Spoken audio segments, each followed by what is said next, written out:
Your attention, please. Attention, please. Attention, please. And now the moment we've been waiting for is here.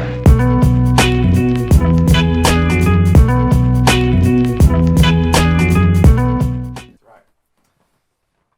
Here we go. I'm nervous. Right. Hello, guys, and welcome back to the Dan Bennett Podcast, episode 6. Hope you're well. Today we've got Richard Parks, property investor, business owner, entrepreneur, father, and my personal mentor. All those things. Yeah, and my personal mentor. So, Richard, thank you for coming on to the podcast. Thank you for having me. No, I appreciate it. Which is funny because we were eating dinner 20 minutes ago with each of us together. I was like, come on, mate, you got to really get ready for a podcast. Yeah, just throw me into it. No preparation. This is No, it's good though. completely off the cuff. So let's gotta get reps in. I think you gotta get reps in. Yeah, so absolutely. Yeah, let's do it. Yeah, let's do it.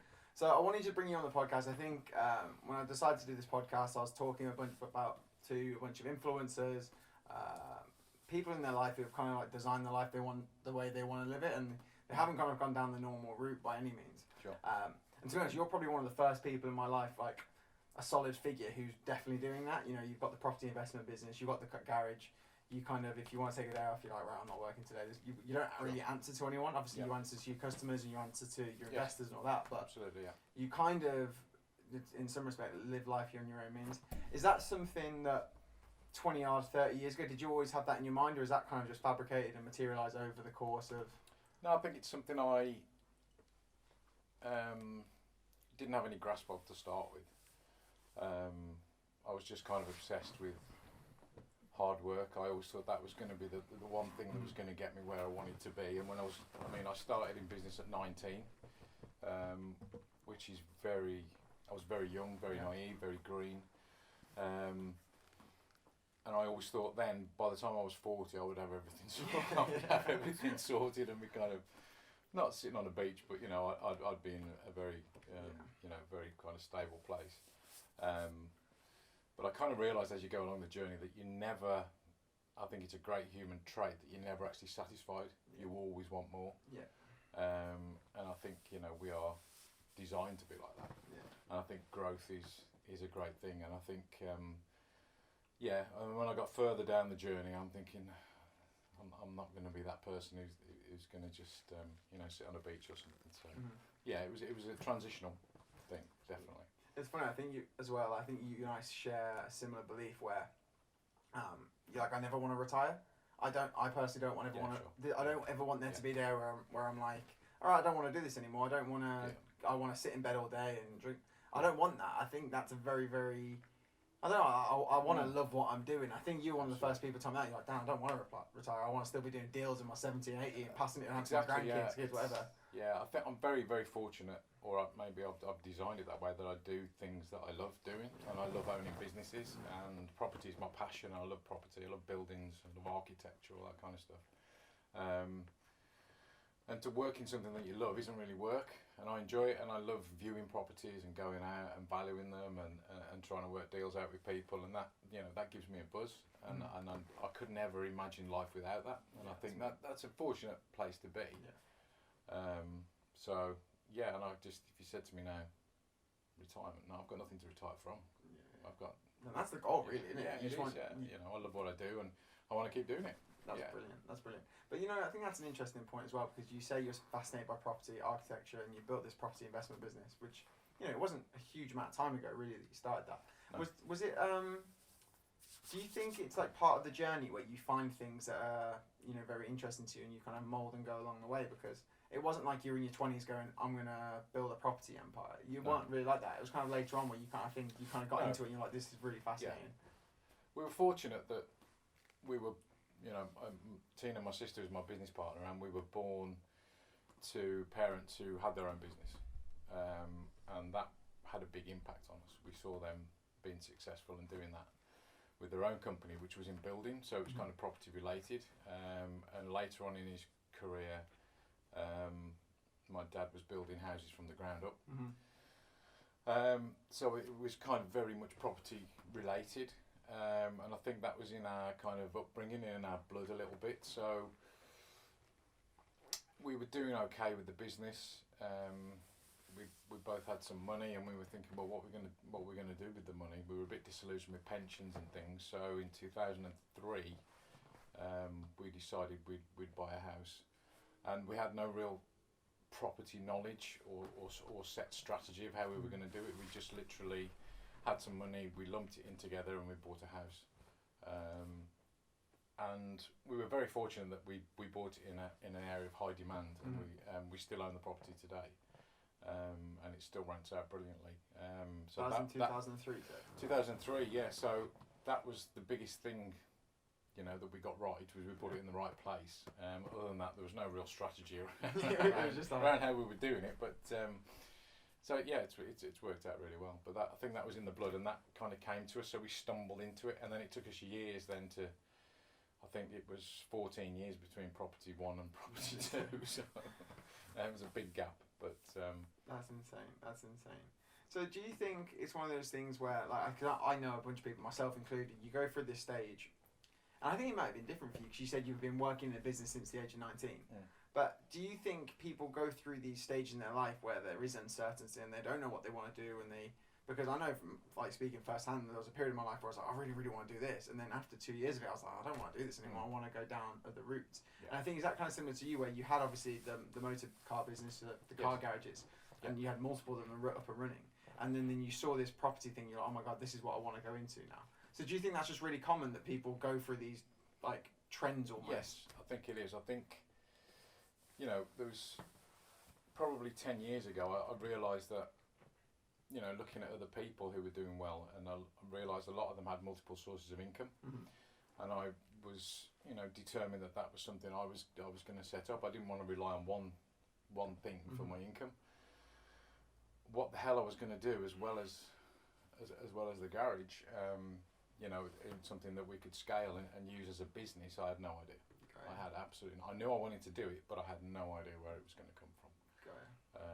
I had an inkling around property because that was my interest, and we did. We had bought a property in 2003, but I had no clue how to scale it, how to buy them properly. So I knew what I wanted, but I didn't know how to do it, and I was a very frustrated figure for a long time because I didn't. I wasn't setting goals then. I wasn't. I was like a leaf blown around in the wind. I had no direction of where I wanted to go. And then, eventually we decided that property was something we really wanted to look into, and it kind of found us really. That's amazing. And then we did all the training, invested heavily into that, and we've never looked back really. So yeah, it's brilliant. It's been good. That is brilliant. I think there'll be a lot of people who will eventually watch this who will be in that they'll have been or will be in a similar situation where there are those moments in your life where you are frustrated and you are stressed and you're like, what am I doing with my life? Like, I don't. Yes, yeah, exactly. And you kind of, obviously it was probably never to that extent with you, but there was, there's the frustrations around your career, your professional goals. So it's kind of refreshing, to be honest, seeing someone who's like later on in their career who's done really well going, yeah, I've been there, don't worry. Yeah, lots of times the motor trade business itself, which we're very grateful that we've still got. Tina and I have worked together for 25 years, and we've reinvented the business probably 3 or 4 times, and each time it was very scary that we knew we had to go in a different direction and make it work. Yeah. And it's daunting, I've been way out of my comfort zone on many occasions, but they're the best things that you ever do. It's easy with hindsight to look back and think, oh yeah, we made that a success, and we've done things that haven't worked. Yeah. We've done things that have cost us money, that have gone wrong. But I think if you weigh it up and think, okay, well, what's the worst that can happen? It's not going to finish us, so let's have a go. That's such a good mindset. Yeah, let's have a go and see where we end up. Yeah, and I think that's kind of, to be honest, before I started my own business, I always just thought it'd be smooth sailing, it will be easy, I'll post some stuff out, I'll have a load of customers. I just thought it was going to be absolutely smooth sailing. Yeah. But then I quickly realised that nothing is smooth sailing, there's always going to be ups and downs. I think, to be honest, I've had to have a bunch of heart-to-hearts with you going, all right, am I doing the right thing here? And you're like, yes, this is just part of the process. And self-doubt is a massive thing, and your ego grabs hold of you and tells you can't do it, and all that, and you have that voice in your head. And we've all had those days where you want to give up. I've had loads of those, and but the key is consistency and keeping going, and that is one of the biggest traits you need as an entrepreneur. Is you've got to keep going. I say entrepreneur. I don't like that word. I hate- you know, I hate the word. It's like I'm, you know, a business owner. I'm way more comfortable with Yeah. than saying I'm an entrepreneur. I don't It's even. like- Yeah, with the word entrepreneur, like it's such a buzzword now. Everyone Yeah, it calls is. himself an entrepreneur. Like yeah, it's I try and stay away from that. I'm like, yeah. Someone sells a pair of trainers on Facebook. Yeah, or 100%. something. Yeah, so it's not a word I particularly like. Yeah, I've got some shares in an app called Robinhood, so I could call myself an investor. But Exactly, it's yeah, like, it's like yeah, $50. Yeah. I'm an investor and an entrepreneur. Probably in the same bracket as Warren Buffett. Yeah, exactly.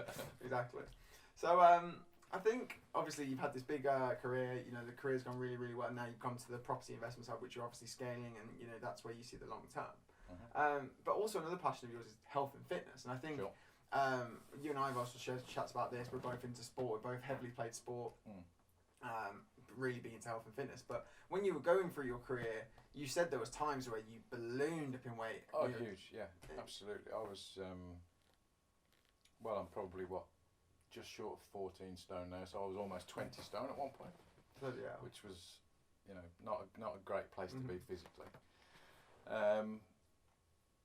But again, it was kind of almost stress related that I was eating too much. I got bad drinking habits, and it's the vicious circle. You kind of drink and eat to make yourself feel better, but then it doesn't make you feel better, It's and the you just hamster keep going. Yeah, you keep going around in that cycle, and you know you gain a few pounds, and then you gain a few more, and before you know where you are, you know I was completely out of shape. I'd stopped exercising. Yeah, and it wasn't good. It wasn't good, and you know my big advice to anyone is don't let yourself get out of shape. Stay in shape because it's much easier to stay in shape than From a health and it's yeah, exactly. You know, I saw a post the other day on social media, and it was like, you know, it's hard being overweight, and it's hard staying in shape. Yeah. Choose your hard. Yeah. That's You know, actually and really it's- good quote. I love that. And, Yeah. and then that was, you know, I was choosing the wrong hard at that time. To be honest with you, it's very difficult because I've been in a such situation where I put on. It was the early stages where I was really stressed in my career, and I just started plummeting. I put on that, and eat 25-30 pounds, which for me was like way bigger Yes, yeah. than I'd ever been before, and that affected my self-esteem, my self-confidence. I just fucking felt awful. Yeah. But that quote you said there, like choose your hard. I think it's actually really easy to get overweight because I think it's you choose comfort, and that's what I noticed for me. I was like, Yes. I don't need to go for a run. I'm fine. I can do some sit-ups later. I can go to the gym later. I'll work it off later. And then one meal became 2 meals at dinner time, which became then alcohol after for me. So I completely agree with you. It's hard being overweight, and it's hard staying in shape. But I'd say it's actually you just, from me personally speaking, and maybe I feel like it was just choosing one comfort after another comfort after another comfort, and it was always taking the easy route. And then that takes me into another quote that I heard once. It was like, what was it? It's choose the easy road. If you choose the easy road, there's going to be hard times. But if you choose the hard road, there's going to be easy times down the road. That's kind of that thing, right? If you do the easy things all the time, I'm just going to go get a takeout. If I'm going to go get McDonald's, I'm not going to go to the gym. Well, then you're guaranteed it might not be next week, might not be the week after, but 2 months down the line, you're probably going to be a little bit out of shape, and then you're going to be, really unfit and healthy. So how long did it take you from going from 20 stone to getting to where you are now?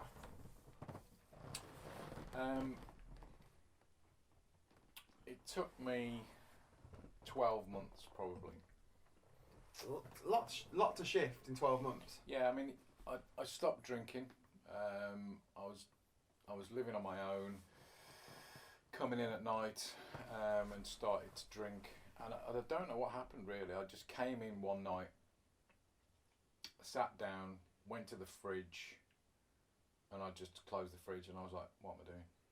This is not a good place to be." And you kind of know it. You know what you should do, but you know we all know things that we should do, but what we actually do, you know, what you should do and what you want are two different things usually. And I shut the fridge, and I was like, "That's it. I'm not doing this anymore. I'm not going down this road." And so 6 stone's a lot to lose. The good thing is, you know, it comes off pretty quickly to start with. So the first 2-3 stone was pretty fast, and then it's down to, you know, everything comes back to your reason why. Ultimately, you know, your success in anything that you do, business, personal, relationships, fitness. You know, often a big reason why that's driving you behind what you want to do is critical. And I had a big reason why that I wanted to get, you know, back into shape, and I was focused on that, and yeah, that was what drove me. So probably 12, maybe 14, 15 months to get. Wow. You know. That's brilliant. And did you go complete cold turkey with the drinking as well? Well, not in cold turkey, but did you just start going? Because I think at one point you said, yeah, you'll do a couple of bottles of wine a night. Was that? Yeah, sure. Yeah, absolutely. Beers and wines, and I was drinking to excess,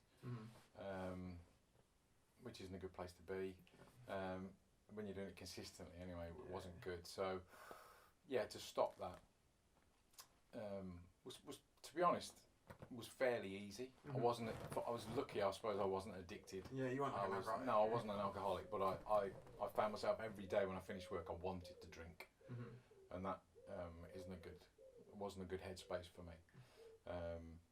So yeah, probably 15 months to get that down. So did you? So obviously, when you're going through that process, obviously your stresses in your day-to-day life, they still remain. You're still super stressed with the business. You're still running this big business. Then you got your property starting to kick off as well. But like, what did you? Because obviously you said you were using food as a kind of stress repellent. Did you replace that with anything, or was it literally the decision, right, I'm going to start just building better habits and kind of gradually making them more consistent? Yeah, I think if you don't exercise, then you almost undervalue it. I think it's a great stress relief in itself. I think that's scientifically proven. I think, and yeah, the exercise was like my switch off. The switch went off when I went into the gym. You go into your own little zone, do your workout, and then come out, and then it's back into the real world kind of thing when you step outside the gym. So it was a great help to me to get my head back in the game, really. So it was a great time. It was a transitional time, but it was tough sometimes. The drink had to stop. I still drink. Yeah. I don't drink a lot now. Well, talking about drink, you've got a nice Peroni there, and I've got the most fruity gin and tonic. A very fruity looking concoction there. Yeah, sure. Well, I went for a gin and tonic, but I have to make it a little bit jazzy. I have to put some berries in there, lime, little lemon. Spice it up a little bit. Yeah, I think I've got some raspberries in there as well. But when you came out with the Peroni, I was like, yeah, that looks way more manly than what I've got going on. I just need a little umbrella for the top of it. Yeah, and a sparkler or something. Yeah, exactly. Well, that's incredible, man. It's honestly really, really incredible. I think let's go back to a few early days. So you're massive into cricket, right? Massive into cricket. Was that hard? Because I know as well, a bunch of the people who'll be watching this, it'll be my mates, it'll be my close network and stuff, and these will be a lot of people who are very heavily involved in sport in their lives, and probably no longer playing or not playing at the level that they want to be playing at. And you were like a very, very good cricketer back in your day. So when you stopped that, was that a very tough decision to kind of take that in a different direction? Something had to give with me, really. I kind of gave all the sport up. I was playing and kind of running a football team as well at the same time, and so something had to give when my daughter was due to arrive. So that was when I kind of decided that I had to take priority, and sport was going to take a back seat. You always miss it. Yeah. You always miss not playing. You miss the banter, and and play for as long as you can. But especially while you're in your 20s and your body's at its peak of its powers, just enjoy it. I think the thing you never appreciate when you're young is that you think your body's going to feel like that forever, and unfortunately it creaks a little bit as you get older. So it's not quite as easy to recover. But no, it's such a positive thing, and if anyone is thinking about going back and playing, just do it. Just go and do it and enjoy it, and it's a wonderful thing. Yeah. That's awesome. That's really awesome. It, and you'll always miss it. I still miss it now. Yeah. But happy days. Yeah. I have to say though, mate, you said your body starts to creak, but for the guy your age, you're in hell of a shape, mate. You probably lift way more weights than I do. You're fucking great shape. Yeah. It's just motivation to do it, really. Yeah. And I enjoy my training. I look forward to it. Obviously, I've got a personal trainer for the weight training side, which I love. I really enjoy that. Yeah. Cardio some days is not my favourite. My favourite thing, but get it done. You get your steps done. You do a ridiculous step count. I do big steps, and I again, walking is like my headspace now. It's just me. I put my earpods in. I might listen to a book. Some days I don't do that. I'll just be nothing and just have a walk, and and clear my head, which is great. Some days it's a book, and I'll be, really into a book at the time. So it's it's good, but steps is like. Sometimes I feel it's a bit of a cop out. It's like go and do a spin session or something. Or, we tell all of our clients in the academy, like when they're starting, especially when they're starting into health and fitness and they're newer to it, I was like, the easiest way that you're going to be able to kind of shed pounds and it's not even going to feel like doing it is just by increasing your step count. Yes. So you increase your step count, it doesn't feel like you're doing anything, but you're burning a tremendous amount of calories just by moving. Yeah. It's amazing for your headspace. Like I try and just get out in the morning and do a big walk because, like you said, I just can. Especially where we live now, we're in the countryside, so there's birds chirping, sun's out now. So it's amazing getting out and getting your steps in. If I can, it's a good head clear, isn't it? Exactly. Yeah, exactly. Yeah. I think. It's, and then it becomes a habit. Exercise becomes a habit. Those bad habits were there for years, but then you replace them with something else that's just ultimately. It's funny you said that because literally what we do in the academy is literally just changing people's habits. Because I always think as well, especially with like the online coaching and personal training model, is that there's so many people out there now. It's a really, really saturated market. And it's like every other man wants to do it. Yeah. And I was just like, well, what I'm seeing out there is that there's so many people who are just saying, right, well, there's your workout plan, there's your step count, and there's a meal plan. And I'm like, well, you're not. It's kind of like saying to a smoker, right, well, just don't smoke anymore. And just like kind of taking the pack of cigarettes off them. But I'm like, you're not actually getting to the root of the cause of the issue. And where you talk about habits there, it's like you need to build habits that are going to be long-term and sustainable. Yes. Because the second that, and I've been like this, I'll put my hands up as well. I've had personal trainers in the past, especially when I was trying to lose like 30 pounds. And they're like, all right, Dan, well, here's a blah, blah, blah, blah. And then a week after I was finished with them, I was like, right, well, I haven't built any habits here. I've just been doing what you tell me to do. And like you said, with when you stop the drinking and you start to lose weight, it's just building one habit after another, being consistent with it, and then, but it has to be sustainable. It has to be sustainable. It has to be a lifestyle change. Yeah. Ultimately, I think I always worry when I hear someone say I'm on a diet. On a diet means that at some point you're going to come off that diet, and that's usually when you go in back down the slope in the other direction. So it has to be to be sustainable. I think it has to be a lifestyle change. Yeah. And that's another thing as well, is that like, when people say, oh, I'm on a diet, I think that automatically means that they're demonising certain foods. Whereas I take a way more balanced approach of it. I'm like, right, look, you can eat, every now and then you can treat yourself. We'll have a pizza, we'll have like some snacks here and there. But by demonising certain food groups, or you're kind of building a negative relationship with your food. Yes. And then you go, well, that food's bad, I can't eat that, that's bad, that's bad. Well, no food's good or bad, it's just some of them are more optimal for the goal that you want to hit. Yes. And like, some of them are better choices, aren't they? And we all have days where you have bad choices. Yeah. Or not necessarily bad choices, where you'll go out for a meal and eat things that you normally wouldn't. But that, I think... It's life. Exactly. And I think you can be obsessed with it. But I think finding that balance of... I think James Smith says he does. About you don't go out every day and spend all your money. You don't keep spending and keep overspending, so you don't keep eating's the same. It's a really, really good analogy. It's like, I would hate for people to, and we've had clients who have said, oh Dan, my friends wanted to go out tonight for food, I just couldn't go. I'm like, you can go, like... Exactly, just factor it in. Yeah, factor it in, just don't be a dickhead for the rest of the week, you know what I mean? You can build it into your life, like, and that's the biggest thing I want, is that like, people just to enjoy their life, like, you don't have to be, what's the word, like demonising certain food groups, like not going out on social occasions because, well, what, you're just going to stay at home all the time and just... That's not a sustainable lifestyle, is it? No, exactly. At some point you would cave in and say, okay, I'm coming. Yeah, exactly. And then you go massively off the rails on the other end. Yes. Yeah. Oh, So that's very valid, but it's all about headspace really. Where's your head at? Yeah, exactly. That's actually something I wanted to talk with you about as well, is this headspace, mindset, a lot of this stuff. So I think you're also, like I said, like you're one of my mentors with the business side of things and just kind of general life stuff, because you're very, very specific on mindset, on a lot of things, and that can go so many different avenues with, especially like law of attraction, spirituality, all that kind of stuff. I think you're a massive, massive proponent and believer, and you kind of live by what you say, if that makes sense. Is that the right, you know what I mean? Like you preach what you say, I guess. I practice what I preach. That's the word. That's the one. Yeah, absolutely.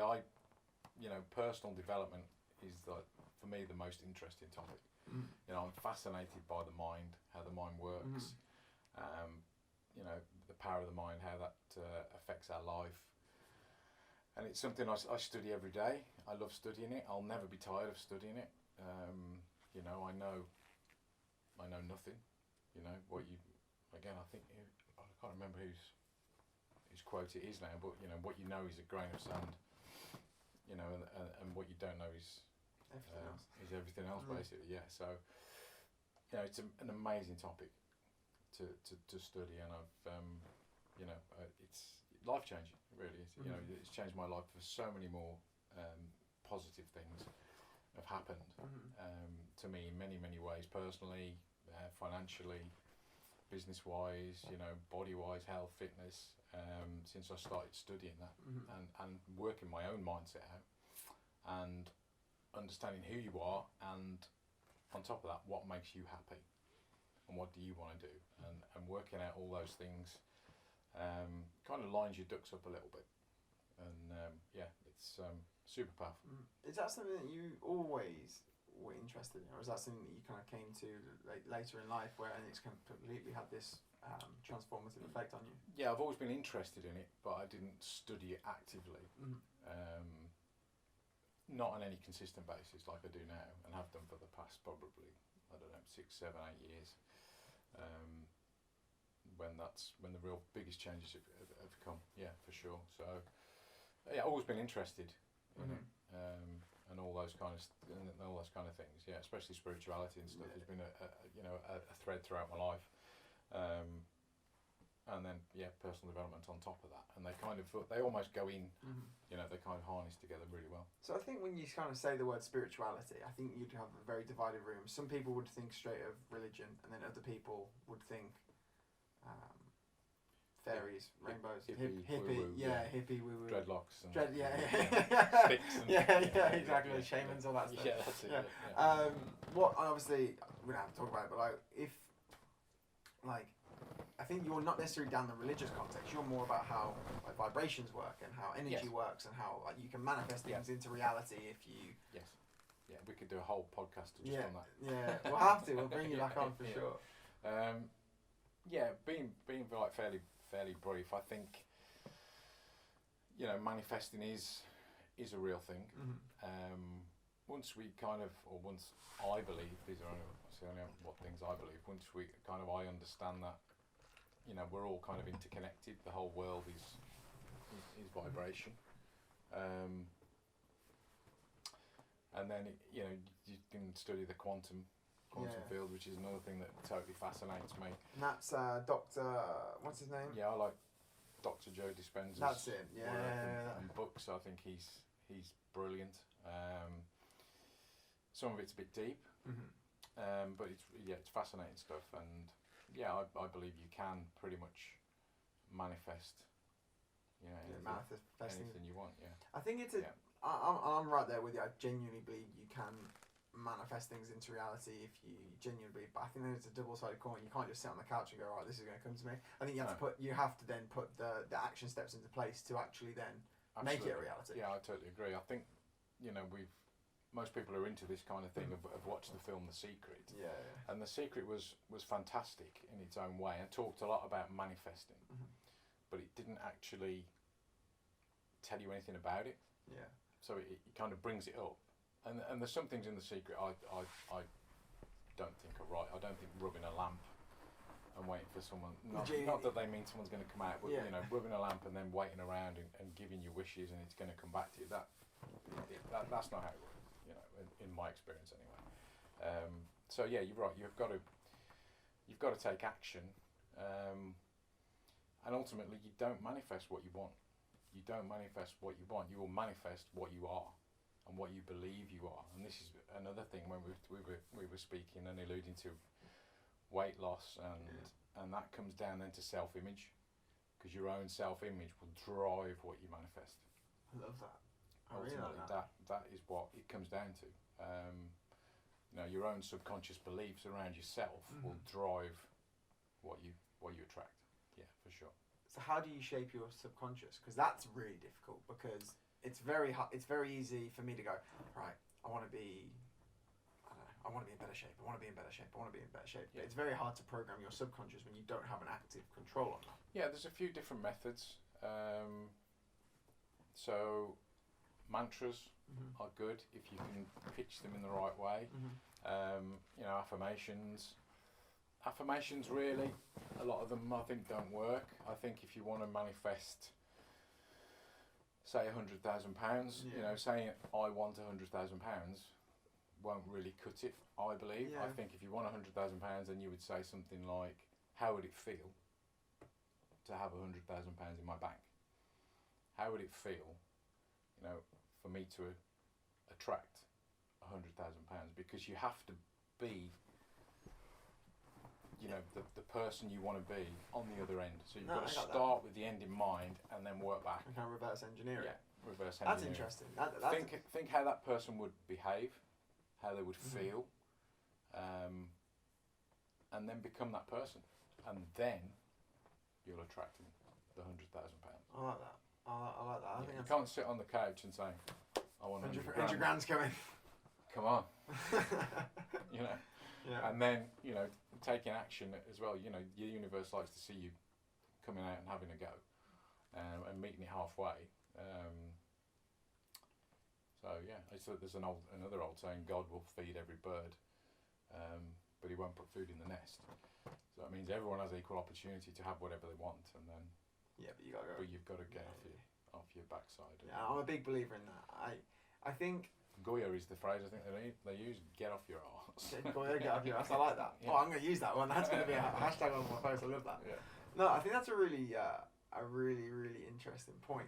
And I think that's something that in the generation we're coming through now is that people sometimes demonize hard work. They say, "Oh, he's working too hard," and working hard can kind of get a bad stick because it's like, "Oh, he's obsessed. He's working too hard." Oh, he's. And I just think, well, if you love what you're doing and it fulfills you and you're passionate about it, why would you not want to work hard? I think if you put those all into an equation, working hard, be passionate about something, then you're going to get something on the other end of that. Yeah, I totally agree. I think the aim should be to try and do something that you love doing. Yeah. Ultimately, and then it's not work. And then if you love doing it and you're fully engaged and fully passionate, then normally whatever you want will follow it. I love that. And you know, and financially as well. So then, you know how there's the old saying is that you can do something that you love but you won't get paid for it, or you can do a job that you hate but you'll get paid a lot of money for it. There's that whole thing. You can't ever do something that. Yeah. And you and I have probably spoken about this in the past. For someone who's watching this now, going, yeah, but I have a passion here, passion here, passion here. I really want to do that. I don't want to do my 9-to-5 job anymore. It's sucking the soul out of me. What kind of advice do you give to the people like that? Do what you love doing. Figure it out. Work it out. Yeah. Try it. And if you don't know what you like, you know, you're not sure what you want to do. You don't want to like that and I like this. Then try them. Try them, and one of them will fit with you. Now, you'll find your purpose. You will find your purpose if you try, but you've got to just be willing to try different things. Yeah. And I think that's another point on that is you probably have to be ready to be uncomfortable, because when you're going for all those trying here, I'm working on this business here, it's not a comfortable thing. It kind of alludes to what we said earlier about the whole self-doubt thing, is that you will find your passion, but you're going to have to go through a shitstorm of self-doubt and all sorts of stuff to get there, right? Yeah, you have to battle with your ego big time sometimes. It's like you starting your academy.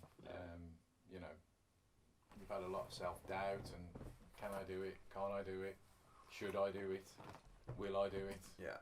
You know, and that is totally normal. That is totally normal. And you know, I've been in business 30 years, and I still have fear. I still have doubts. I still question myself. You know, you never actually. Well, I don't think you ever fathom it out. If you do, then someone please tell me how to do it, because I don't know how to do it. 100%. The billionaires of the world will still have doubt over certain things. I don't believe anyone who tells them they're not. Yeah, but they deal with that doubt and don't let it put them off doing what they want to do. That is the thing. Don't let it stop you doing what you want to do. That's a very valid point. You know. Yeah, and you said about me starting the academy, because it kind of goes back to what we were saying at the start, is that when you're starting something out, you think it's going to be sunshines and rainbows all the time, and then you don't realise how much you don't know. Like I think I put some clients with me, I can guarantee I can help them. But it's the other stuff that you don't actually know. Yes. And for me, that's what probably been the hardest thing about this year is going, right, well, you're actually building a business completely from ground zero. Yes. And to do that and to get it to the level that I want to get it to, I can help a load of people. Well, you need to have some solid foundations. Yes. And to get solid foundations, you need to know what you're doing to build the solid foundations. And that's been the biggest learning curve for sure. Yeah, I think what you've tried to do is what you are doing is understanding every aspect of the business though. Then obviously as it grows, you can then delegate different things out. For sure. But to have that core understanding of what is going on in every aspect of your Yeah. business is a positive thing, and I think that's probably needed more these days than it has been before. So I was going to say, for you and your businesses now then, are you very competent, or not even necessarily competent in each specific aspect, but you understand how each specific aspect of the business would work? Yes, to a degree, and if I don't, then I will get people in that do, and I've become more wise with that, rather than sometimes, it's a fine line between being gung-ho and having to go yourself, and actually it's more smart to employ someone to bring them in to do that for you. Yeah. Especially in a specialist niche or something, then I think That makes sense. because you can waste a lot of time trying to learn something that you could pay someone to do, and then you can go and earn tenfold that amount of money doing something else. So Have you always seen it like this, or was there ever a time? No. This comes with doing it and getting it wrong. I could write a book on what to do, and then probably 10 books on what not to do. Mate, that's a bloody brilliant quote. That is. Because honestly, it's the things you get wrong is Well, that's a kind of it's way experience. more than you generally get right. Yeah, that's just experience, isn't it? I think that's how you build experience, is just by getting so many things wrong, so that you know what you can do right. Yeah, absolutely, and it's a learning curve. And the with business, the best thing to do is enjoy it and enjoy the journey, enjoy the process, because that's the fun part. Sometimes it can be very underwhelming when you get to the goal, because there's no more fun. You can't see the fun ahead. Yeah. And when you get to the goal, you're like, We made what's it. next? Yeah. Because that's that wanting to do more and wanting to expand and grow. Yeah. So the fun is just enjoy the process, and don't put too much pressure on yourself. Just I think that's just another thing as well. Is that a lot of people I know as well, myself included. I don't know if it's like my generation thing, millennial thing, but I think there are a lot of people put a lot of pressure on themselves. And I think there's this stereotype that millennials want to change the world. Yes. So they see the Zuckerbergs of the world, they see these big tech startups, these big things, and everyone's like, we then automatically compare ourselves to them, going, well, I'm not built Facebook, I've not built the next TikTok, or, you know what I mean? And you automatically start in a comparing battle, going, well, that 28-year-old who's built a billion quid business, he's way further along than me, Yes, I think no one's got patience these days. They want instant gratification. I want this now. I want it now. They want to start a business and they want the income immediately. They want the car and the house straight away. And why am I not successful? And I think social media has really driven a lot of that. And you only ever see most people's A game on social media. You don't see the bad days. Yeah, that's true. You don't see the bad times when it's gone wrong. It's like in property, people put on their deals that are good. Yeah. You don't. There are some people who will, but you don't get many people who will put on the deals that have gone wrong and cost them money, and they've had to dig the way out of it or whatever. But that happens a lot. It's a double-sided coin. Cause you say that point there that everyone puts their A game up on social media, so then people buy into their A game. So you're right. You don't see the bad days. But I think as a consumer, I would love to see someone talk about their bad days. Yeah. I'm like, be human. Yeah, absolutely. Yeah. And there's another quote, is this guy that I follow on social media, he talks about, if Superman didn't have kryptonite, everyone would think he's a dick. But everyone likes Superman because he's got kryptonite. Because if there's someone who's just completely flawless, and just... And then you always imagine, what a dick. He's just, you know what I mean? It's not real, is it? Yeah, it's not real, exactly. Yeah. So, we love Superman with a flaw. Yeah, I love Superman, but he has to die with kryptonite, whatever it is. Right, But it's kind of like, to your point there, like talking about the losses and talking about the L's, or talking about where you're like, this could have gone this way, so we took the risk on it and it didn't go this way. I think that would be an amazing I hate the word content, makes me sound like an influencer. But you know what I mean? It'd be a good point to talk about to your audience, because I think a lot of people would buy into that. Yeah, absolutely. Yeah, it just comes across as being real, doesn't it? Yeah, You know, exactly. we all make mistakes. We all get it wrong. It's just about trying not to do that again. Yeah. Is the smart way to look at it, really. You make a good point though about social media. I mean, that's the biggest thing I've seen between my generation and my mum's generation, is that they haven't got the addiction to social media that our generation has. Yeah. Well, I say I'm addicted. I probably am addicted to it. I am. My screen time on my phone is ludicrous. Yes. How do you stay away from that? Because you're still posting constantly on social media. You're still doing all the right things. You know, you're building a social platform for yourself. How do you not go down the rabbit hole and get addicted to it? I think it's probably. I think you could. Yeah. I think for my generation, we weren't brought up with it. I mean, I went to school, and I never even went on a computer at school. I know, that's a long time ago. So we never, you know, we didn't even go on computers. So I wasn't. It's not ingrained in me the same as it is with your generation, and that I think that is probably the main fundamental difference. I don't, you know, want to.